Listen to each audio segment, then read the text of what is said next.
자, 우리 설교 제목 같이 한번 읽어보자. 시작. 유라굴로입니다. 자, 우리가 그 사도행전을 지금 그 2년 가까이 듣고 있는데, 여러분 바울이 이제 마지막 그의 행적이 나옵니다. 그는 가이사랴라는 곳에서 체포되었고 2년 동안 가이사랴 감옥에 있었고, 그리고 그 감옥에서 바울은 말합니다. 내가 로마 시민인데 황제에게 내가 상소를 합니다. 황제에 가서 재판받게 해주세요. 그 로마 시민은 황제에게 가서 재판받을 권한이 있습니다. 그래서 가이사라에서 바울을 이송해서 로마까지 가게 됩니다. 그 경로는 배를 타고 가게 됩니다. 여러 가지 경로를 통해서 바울은 가다가 결국은 로마로 가는 알렉산드리아라는 배를 타게 됩니다. 알렉산드리아.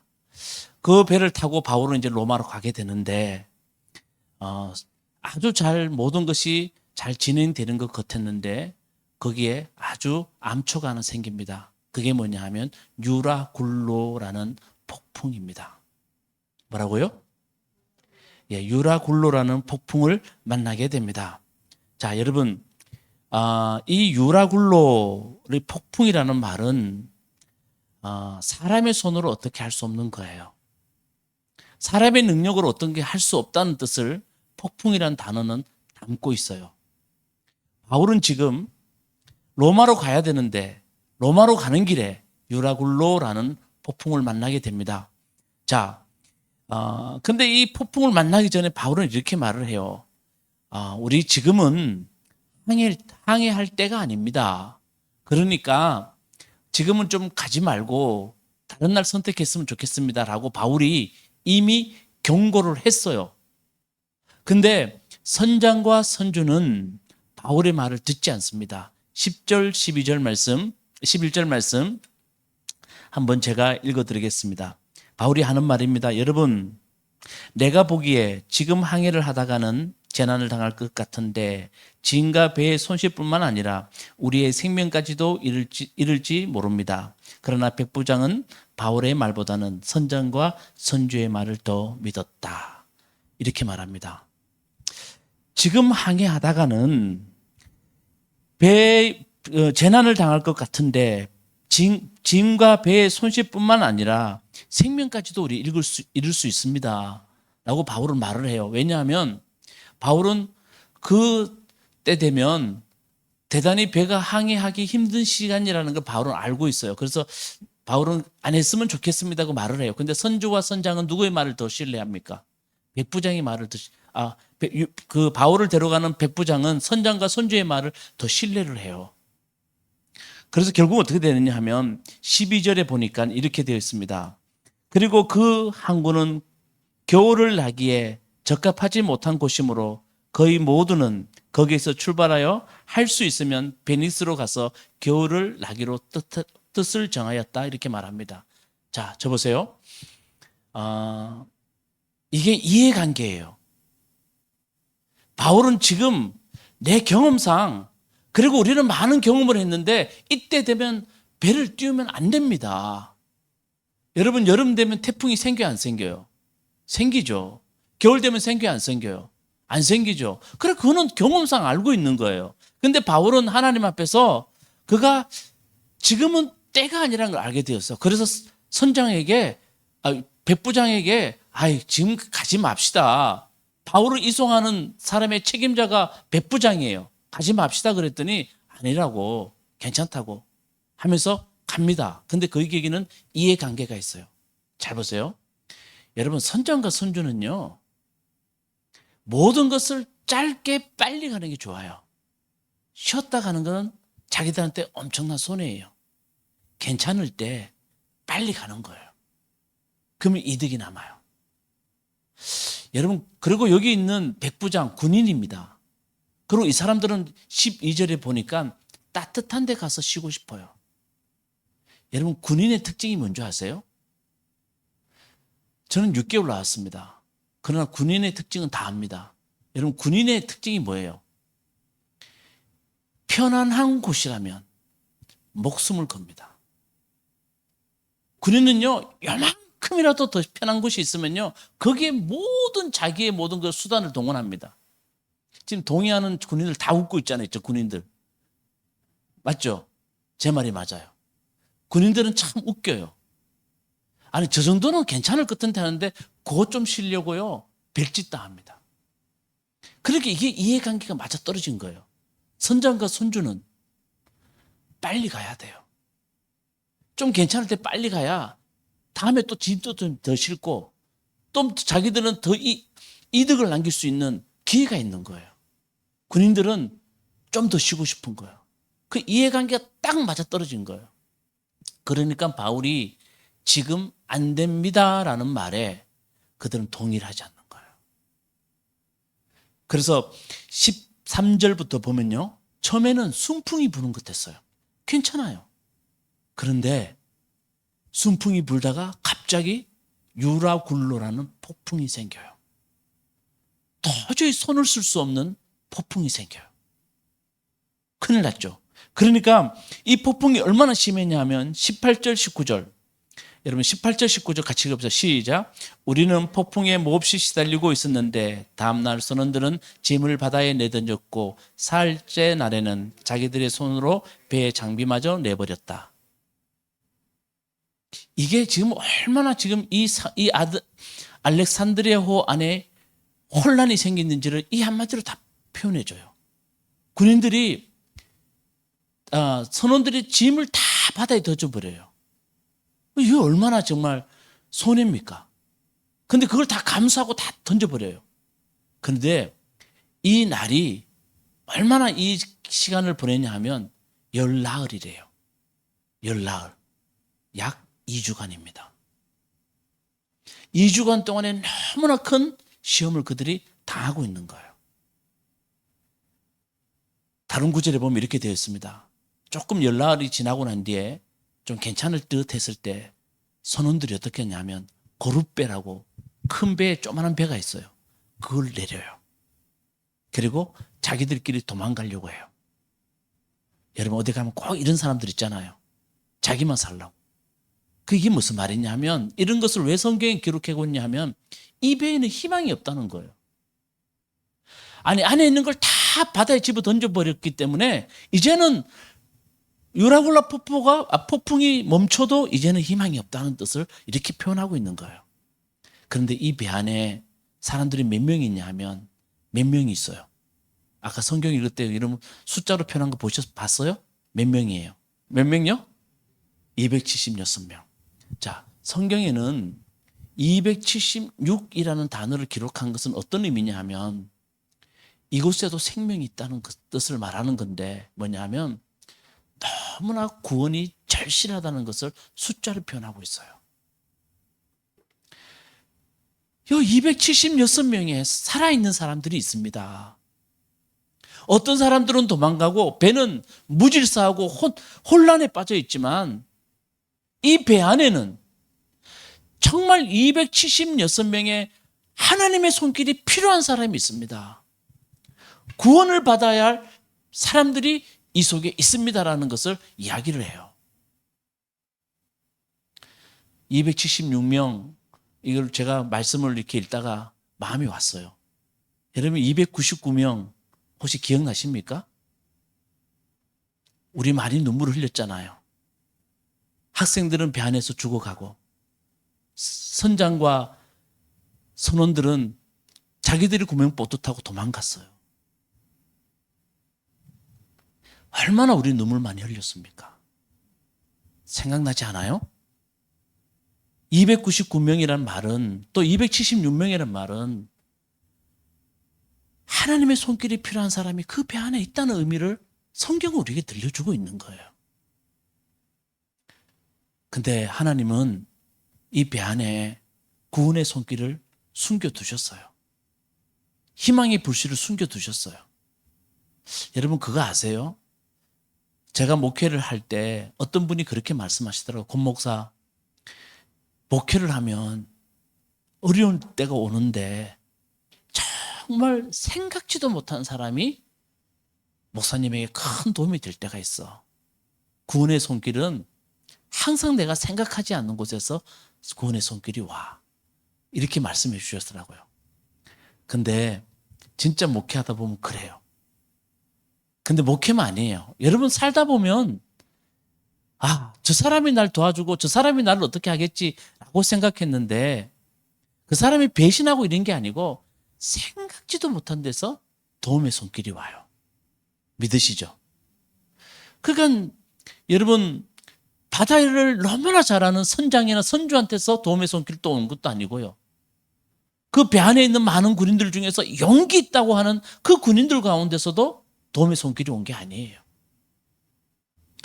그 배에 하나님의 희망의 불꽃은 배 저 밑에 바닥에 제수로 가고 있는 바울에게서 하나님이 희망의 불씨를 살려요.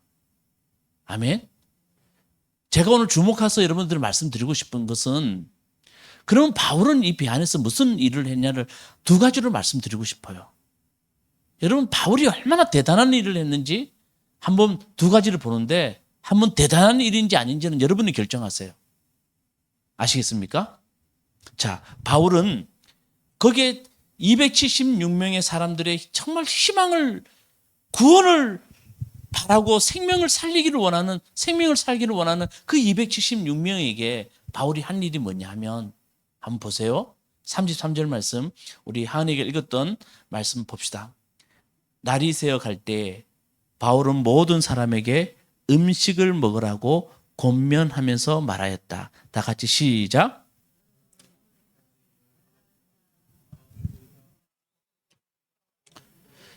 아멘. 바울이 276명의 사람들에게 그가 희망의 불씨를 던져요.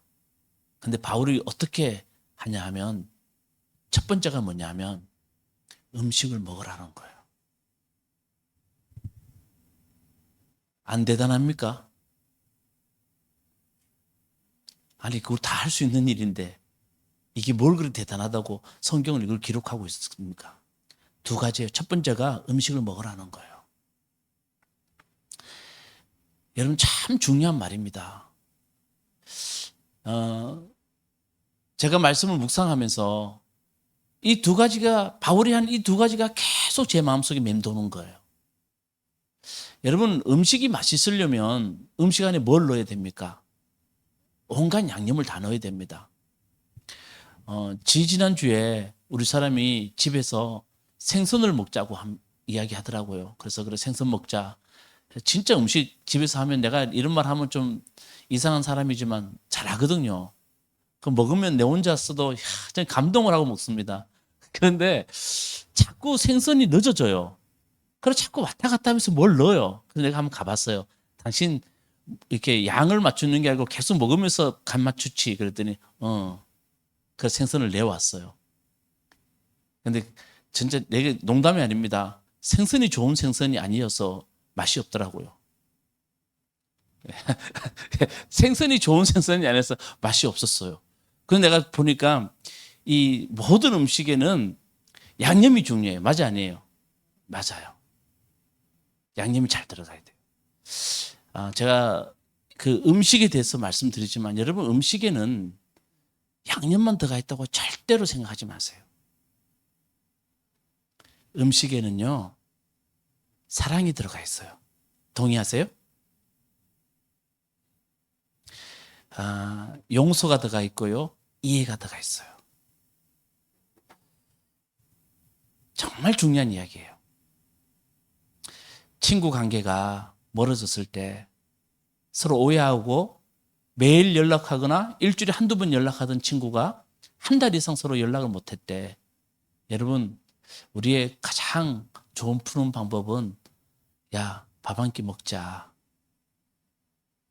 그 말에는 이해와 용서와 사랑이 다 들어가 있어요. 나 너 이해해. 나 너 용서해. 라는 표현이 다 들어가 있는 거예요. 엘리야가 힘들 때 하나님께 이렇게 말해요. 하나님 나 죽여주세요. 여러분 엘리야에게 하나님이 얼마나 많은 능력을 행하셨는데 그의 손을 통해서 얼마나 많은 일을 하셨는데 죽여달래요.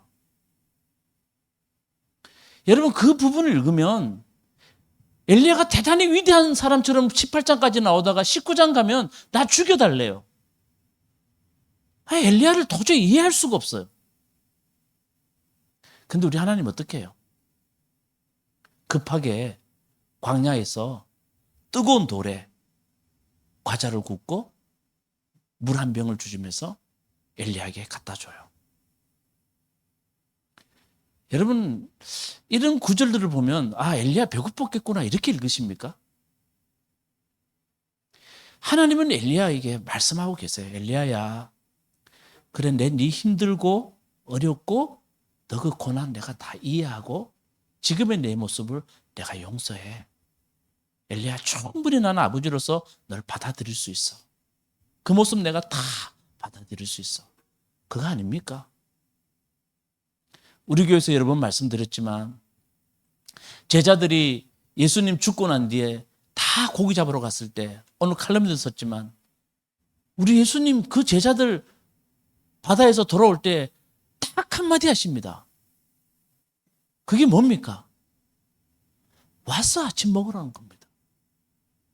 우리 예수님이 성경에 딱 한 번 혼자서 고기를 생선을 준비하시고 구워서 제자들에게 딱 한마디 합니다. 와서 아침 먹어라. 성경에는 다 기록되어 있지 않지만 저는 그 장면이 연상이 돼요. 다 눈물 다 닦으면서 그런 자기들의 모습을 받아준 예수님 앞에 그들은 아무 말 없지만 회개했을 거예요. 그게 음식이에요. 우리 성경에 여러 번 보지만 예수님 만든 공동체는 딱 한 가지라고 내가 여러 번 말씀드렸습니다. 무슨 공동체입니까? 따라합시다. 식사 공동체. 예수님은 딱 하나밖에 공동체 안 만드셨어요. 그게 식사 공동체예요. 죄인과 세리와 여자들과 예수님이 만든 공동체는 딱 하나, 밥 먹는 거였어요. 죄인들, 세리, 나는 너희들을 결코 버리지 않았어. 너희들을 나는 받아들일 수 있고 함께 할 거야. 여러분, 바울은 그들에게 음식을 먹어라 라고 말을 해요. 2주 동안, 열나흘 동안에 그들은 아무것도 먹지 못했대요. 바울은 말을 해요. 음식 먹으라는 말은 다른 게 아니에요. 너희들의 마음, 너희들의 그 고통 나도 같이 당하고 있다고. 입장의 동일함. 여러분이 참 중요합니다. 바울은 그들의 마음을 이해해요. 그리고 그들의 마음과 함께해요. 이게 그들에게 구원의 손길이에요. 너만 있지 않다고. 여러분, 사람들이 다 우울증 걸리고 사람들이 다 힘든 게 뭐냐 하면 다 나만 당하는 고통 같고 내 옆에는 아무도 없는 것 같은 느낌이 들어요. 바울은 말해요. 너 혼자가 아니라고. 당신들 혼자가 아니라고. 당신과 같은 고통을 당하는 사람 나도 있다고. 그래, 우리 같이 음식을 먹자고. 여러분, 그 식탁은 생명의 식탁이에요. 아멘. 여러분, 우리가 누군가에게 희망의 불꽃이 된다는 것, 무엇으로 여러분은 희망의 불꽃이 될 겁니까? 그냥 누군가에게 우리가 마음을 열고 밥상 한번 차려주는 것. 그 밥상을 우리가 어떻게 차립니까? 같이 밥 먹자고. 그런 마음 하나 여는 것이 누군가에는 희망의 불꽃입니다. 바울이 그랬어요. 그리고 바울은 한 가지 일을 더 해요. 이게 또 중요한데, 자, 여러분 24절 말씀 다 같이 읽어봅시다. 앞을 보고 시작. 바울아, 두려워하지 말아라. 나는 반드시 황제 앞에 서야 한다. 보아라, 하나님께서는 너와 함께 타고 가는 모든 사람의 안전을 너에게 맡겨주셨다 하고 말씀하셨습니다. 자, 바울아, 두려워 말아라. 너는 반드시 누구한테 간다고요? 황제 앞에 간대요. 그러니까 모든 사람의 안전을 너에게 맡겨줬다. 바울은 천사의 말을 들어요. 자, 이 천사의 말을 바울이 듣고 난 뒤에 바울은 사람들에게 가요. 그리고 사람들에게 다 이렇게 일일이 다 말하지 않아요. 그냥 간단하게 바울은 이 말을 요약해서 들려줘요. 그게 34절이에요. 34절 보니까 중간에 보니까요 이렇게 되어 있습니다. 여러분 가운데서 아무도 머리카락 하나라도 잃지 않을 것입니다. 아멘. 이 말을 이렇게 해석해줘요. 바울은 바울아, 사람들을 너에게 다 맡겨주실 거야. 나는 하나님의 음성 듣고 난 뒤에 바울은 사람들에게 전해줘요. 여러분들은 머리카락 하나라도 잃지 않을 겁니다. 라고 바울은 그들에게 확실히 말해줘요. 확신 있게.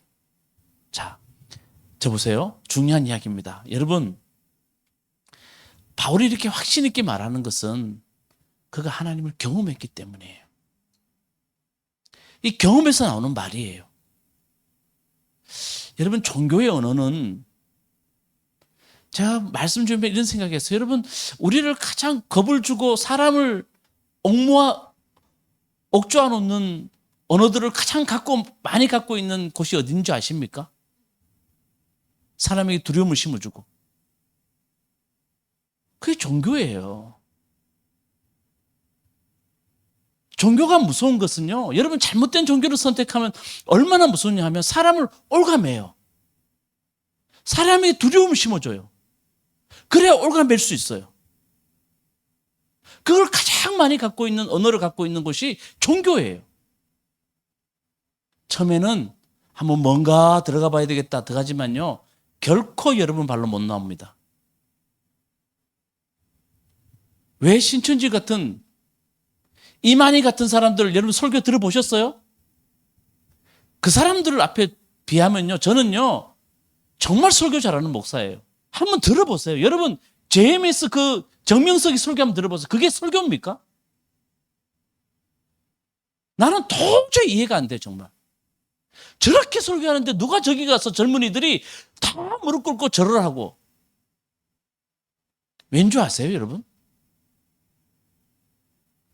두 발로 들어갔지만 종교의 은혜는요 올가매요 사람을. 두려움을 심어줘요. 그 두려움 앞에 사람들은요 결코 여러분 발로 못 나옵니다. 바울 보세요. 하나님 믿는 진짜 믿는 사람 보세요. 사람을 일으키는 말을 합니다. 아멘.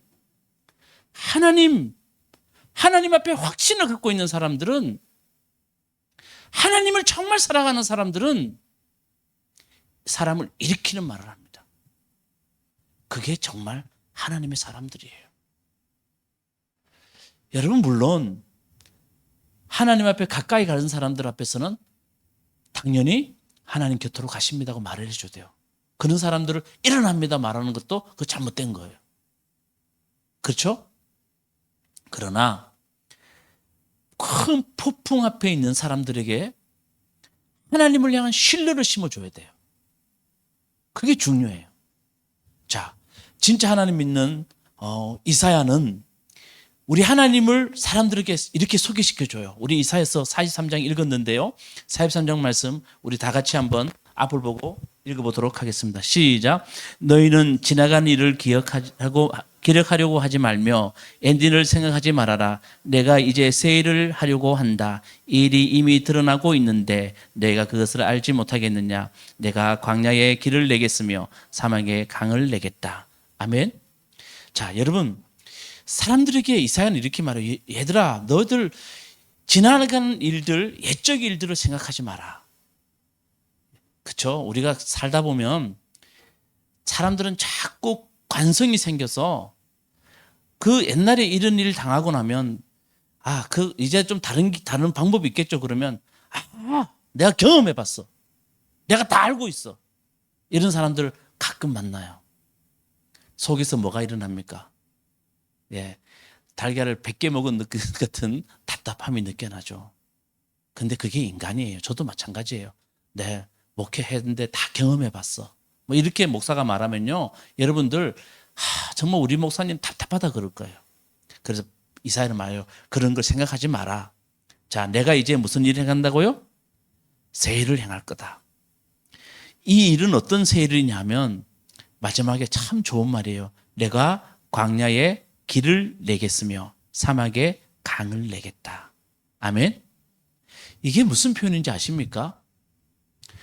여러분, 하나님이 이스라엘 백성들의 가장 중요한 구원의 역사가 뭐냐면 출애굽의 역사예요. 출애굽의 역사에서 하나님은 강에 뭐를 내셨습니까? 길을 내셨어요. 이사야는 그 하나님을 진짜 믿어요. 그렇게 이사야를 이렇게 말해요. 여러분, 광야에 강에만 길을 내시는 분이 아니고 광야에 길을 내시고 사막에는 강을 내시는 분이십니다. 이게 우리 하나님이십니다. 하나님은 여러분들에게 새 길을 여시는 분입니다. 그걸 믿으십시오. 이걸 지금 말하고 있는 거예요. 바울은 그걸 말해요. 그러니까 바울은 첫 번째는 빵을 줘서 여러분만 있는 게 아니고 우리 모두 함께하고 있습니다. 다 같은 입장입니다. 여러분 옆에 누군가가 있습니다. 라는 것을 말해주고, 두 번째는 하나님을 향한 신뢰를 심어줬어요. 아멘. 이게 희망이에요. 자, 그리고 난 뒤에 바울은, 자, 계속 봅시다. 이제 끝나갑니다. 자, 35절 말씀 앞을 보고 봅시다. 바울은 이렇게 말하고 나서 빵을 들어 모든 사람 앞에서 하나님께 감사를 드리고 떼어서 먹기 시작하였다. 자, 그리고 난 뒤에, 이렇게 하고 난 뒤에 바울은 여기 빵이라고 생각합니다. 빵. 자, 빵을 들어. 어떻게 했다고요? 빵을 들었어요. 아니, 좀 이상하지 않아요? 이런 표현들 보면 여러분 좀, 성경이 왜 이런 표현을 쓰고 있지? 여러분은 밥을 먹을 때마다 빵을 들어, 밥그릇을 들어, 감사의 기도를 하고 난 뒤에 여러분 밥을 먹습니까? 그러면 그 사람 좀 병원 좀 데려가세요. 목사님, 우리 남편 늘 밥 먹을 때 밥그릇을 들어 감사의 기도를 드리고 난 뒤에 밥을 먹었습니다. 이런 병원 데려가야 되죠. 근데 이런 표현 쓰고 있잖아요. 자, 다시 빵을 들어 감사의 기도를 드리고 난 뒤에 사람들에게 떼어줬어요. 뭐 연상되지 않아요? 예? 예수님의 광야에서 빵을 뗄 때 하고, 또 예수님이 십자가에 죽기 전에 제자들에게 빵을 주는 모습 생각나시죠? 예수님이 이렇게 말합니다. 빵을 들어서 이것 빵은 정확히 말씀드릴게요. 성경이 보면 나는 생명의 빵이다 라고 말씀하시고 이 빵을 떼어줍니다. 자, 예수님이 빵을 떼어준다는 의미는 뭐냐 하면 내 것을 다 준다는 말이에요. 빵이 상징하는 것은 이건 내 몸이래요. 자, 몸을 여러분들이 줄 수 없잖아요. 몸을 당신들에게 떼어줄 수 있어요, 없어요? 없어요. 그러니까 상징적으로 예수님은 얘들아, 나는 정말 너에게 모든 것을 주고 싶은데 그 상징이 빵이야. 나는 너희들을 위해서 내 모든 것, 몸에 있는 어떤 것도 다 줄 수 있어. 근데 물리적으로 줄 수가 없잖아요. 그러니까 그 사랑을 뭐로 표현했냐 하면 빵이래요. 그래서 이걸 받아 먹어라. 이걸 받아 먹지 않는 사람은 나와 아무 상관이 없다. 주님이 그렇게 말씀하셨어요. 아멘. 그러니까 이런 바울이 빵을 들어서 감사의 기도하는데 사람들 나눠줬다는 말은 똑같은 의미를 바울이 여기 담고 있어요. 바울은 여러분, 내가 당신한테 줄 수 있는 것은 다른 것 없어요. 당신들을 향한 나의 마음을 줄 수 있어요. 그렇게 힘들고 아무것도 먹지 못했던 당신들의 그 고통, 어려움, 두려움, 나는 그걸 당신들이 그 마음을 이해하는 내 마음을 줄 수 있어요. 그리고 정말 중요한 하나님을 향한 신뢰, 내가 하나님을 신뢰했던 그 마음을 당신들에게 주고 싶습니다. 아멘. 그래서 바울은 그걸 빵빵으로 그런 지칭하고 사람들 나눠줘요. 사람들이 빵을 먹습니다. 그것은 단순히 빵을 먹는 게 아니에요. 음식을 먹을 때 단순히 음식을 먹는 게 아니에요. 우리가 어릴 때 그 음식을 먹을 때 어머니의 사랑과 어머니의 용서와 이해를 먹듯이 그들은 그 빵을 먹으면서 바울의 그 마음, 우리를 이해하는 마음, 하나님을 신뢰하는 마음을 그들은 먹었습니다. 그리고 그들은 힘을 얻었습니다.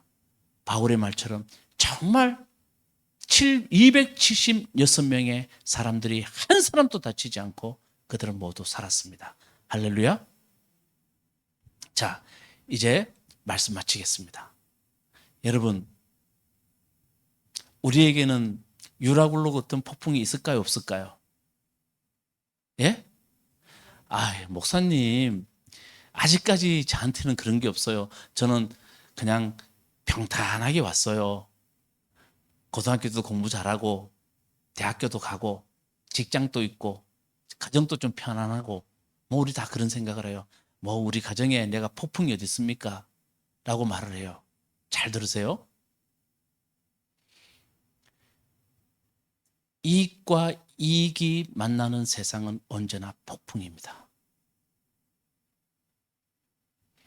여러분, 선장과 선주의 이익이 이해관계와 군인들의 이해관계가 만났기 때문에 그들은 폭풍 속으로 들어간 거예요.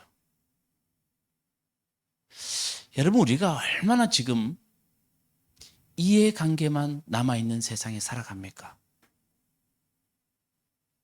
조금도 손해보려고 하지 않습니다. 모두가 어떻게 하든 내 걸 놔두고 남의 것을 빼앗아서 내 것으로 삼으려고 하는 세상에 살아갑니다. 누가 죽든 말든 상관없습니다. 이번에 캄보디아 사건을 보십시오. 우리 젊은이들 욕할 거 하나도 없습니다.